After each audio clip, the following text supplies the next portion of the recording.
के बारे में कुछ फैक्ट्स को जानेंगे ना। रूस के बारे में कुछ फैक्ट्स को जानेंगे। रूस अभी भी विश्व का सबसे बड़ा देश है।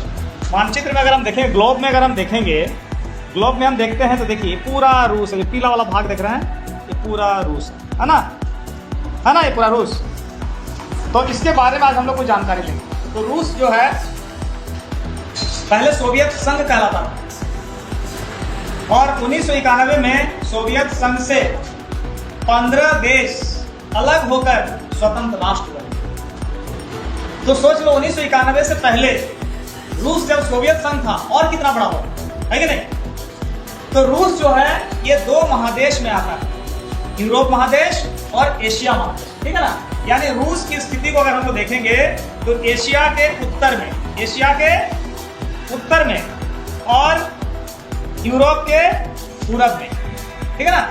यानी रूस की स्थिति कैसी है, एशिया के उत्तर में और यूरोप के पूरब में, ठीक है। और ये यूरेशिया इसलिए कहलाता है क्योंकि दो महादेशों में आता है। कहां आता है, एशिया में और यूरोप में। तो समझ लीजिए कि सोवियत संघ का विघटन होने के बाद भी रूस आज भी विश्व का सबसे बड़ा देश है क्षेत्रफल में। विश्व का सबसे बड़ा देश क्षेत्रफल में भी कौन है, रूस।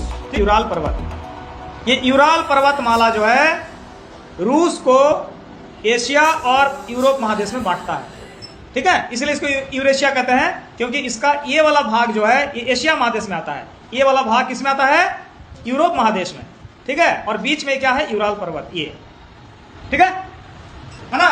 रूस का पूरा क्षेत्रफल कितना है, 17 million square kilometre, 17 million square kilometre. और इसका 77% भाग एशिया में पड़ता है, जबकि 23% भाग ही कहां पड़ता है, यूरोप में पड़ता है। ये हो गया पूरा, देखिए ये पूरा 77% भाग एशिया में और मात्र इतना ही यूरोप। तो आज अगर देखें तो आज भी रूस विश्व का सबसे बड़ा देश है। 23% भाग ही इसका यूरोप में है। फिर भी अगर कहिएगा यूरोप का सबसे बड़ा देश कौन सा है तो रूस ही है। एशिया में इसका 77% भाग पड़ता है। एशिया महादेश का सबसे बड़ा देश कौन सा है तो रूस ही है। विश्व का सबसे बड़ा देश भी है, यूरोप का सबसे बड़ा देश भी है और एशिया का सबसे बड़ा देश भी। समझ गए ना, तो रूस।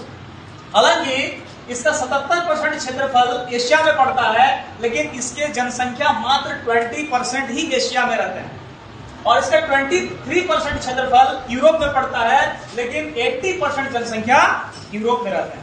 जगह कम होने, क्षेत्रफल कम होने के बावजूद यूरोप में ही इसके ज्यादा जनसंख्या रहते हैं। यानी 14.6 करोड़ लगभग रूस की आबादी है, जिसमें 11 करोड़ कहां रहते हैं, यूरोप में, और बाकी जो बच गए वो कहां रहते हैं, एशिया में। क्योंकि एशिया का जो क्षेत्र है यूरोप का, बहुत ठंड, साइबेरिया का क्षेत्र है, बहुत ठंड क्षेत्र है, जहां की आदमी को रहना बहुत मुश्किल है। इसलिए ज्यादा लोग कहां रहते हैं, यूरोप में रहते हैं। और वहां जो जनसंख्या है उसमें महिलाओं की संख्या ज्यादा है। जैसे हमारे भारत में पुरुष चाहते हैं कि महिला, पुरुष, लेकिन रूस में महिलाओं की संख्या ज्यादा है, ठीक है ना। रूस में बहुत सारी नदियां हैं, लगभग 1 लाख नदी है रूस में, ठीक है। रूस की सबसे जो लंबी नदी है उसको क्या कहते हैं, वोल्गा। क्या रूस ही नहीं, यूरोप महादेश की सबसे लंबी नदी वोल्गा है और कजान शहर वहां का जो है वो कहां पर है, वोल्गा नदी के किनारे है, ठीक है। दुनिया की सबसे गहरी झील जो है, बैकाल झील, वो भी कहां है, वो भी रूस में। रूस की सीमा, इतना बड़ा देश कि रूस की सीमा 16 देशों से लगता है। कितने देशों से, 16 देशों से लगता है। जैसे भारत की सीमा कितने देशों से लगता है, 7 देशों से, तो रूस की सीमा 16 देशों से लगता है।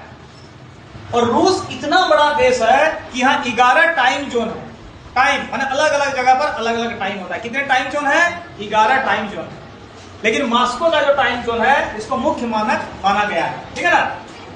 ईस्ट से लेके वेस्ट तक, ईस्ट से लेके वेस्ट तक रूस का, ये देखो, ईस्ट से लेके वेस्ट तक कितना लंबा देश है, देख रहे हैं, ईस्ट से लेके वेस्ट तक। तो ईस्ट से लेके वेस्ट तक रूस की लंबाई लगभग 9000 किलोमीटर है।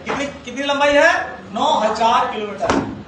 वेस्ट में इसके जो मुख्य शहर हैं वो कौन कौन से हैं, मॉस्को है, सेंट पीटर्सबर्ग है, कजान है। और ईस्ट में जो इसके मुख्य शहर है कौन से हैं, व्लादिवोस्तोक और अनादीर, ये मुख्य शहर है।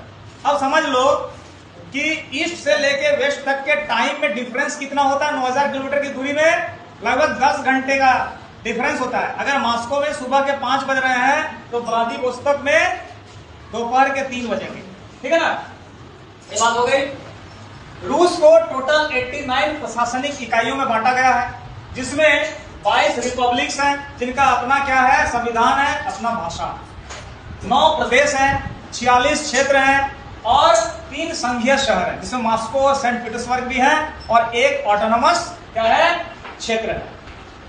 रूस को प्रकृति ने तेल, प्राकृतिक गैस और खनिज बहुत दिए हैं। हम तो 1-2 दिन पहले पढ़ाए थे ना कि हम लोग 35 से 40% जो कच्चा तेल कहां से मंगाते हैं, रूस से मंगाते हैं, तो उसमें बहुत कच्चा तेल है और इसी कारण रूस इतना शक्तिशाली है। साइबेरियन रेलवे जो रूस में है, जो ईस्ट पार्ट को उसके वेस्ट पार्ट से जोड़ता है, ये दुनिया की सबसे लंबी रेलवे लाइन है, जिसकी लंबाई है 9289 9289 किलोमीटर। सोच लो कि हमको ईस्ट से वेस्ट जाने में, इस रेल लाइन में जाने में 9000 किलोमीटर 7 से 8 दिन का समय लगता है। कितना समय? 7 से 8 दिन का समय लगता है और 8 टाइम जोन को क्रॉस करके हम पहुंचते हैं ईस्ट से वेस्ट। तो दुनिया की सबसे जो लंबी railway line, trans Siberian railway line है, ये भी कहां है? रूस में है। रूस की सेना विश्व की सबसे शक्तिशाली सेना, सबसे स्ट्रॉन्ग सेना में आता है। ठीक है ना, इस तरह से रूस काफी बड़ा देश है। रूस का समझिए जब सोवियत संघ था तो कितना बड़ा होगा। आज का जो सेंट्रल एशिया है, मध्य एशिया, इसमें 5 देश आते हैं। कौन से? कजाकिस्तान, किर्गिस्तान, उज्बेकिस्तान, तुर्कमेनिस्तान और ताजिकिस्तान। ये 5 देश कभी सोवियत संघ के पार्ट थे और आज सेंट्रल एशिया कहलाते हैं। तो कितना विशाल देश था। तो इस तरह से रूस के ये कुछ फैक्ट्स हैं। इतने बंटवारा होने के बाद भी रूस आज विश्व का सबसे बड़ा देश है।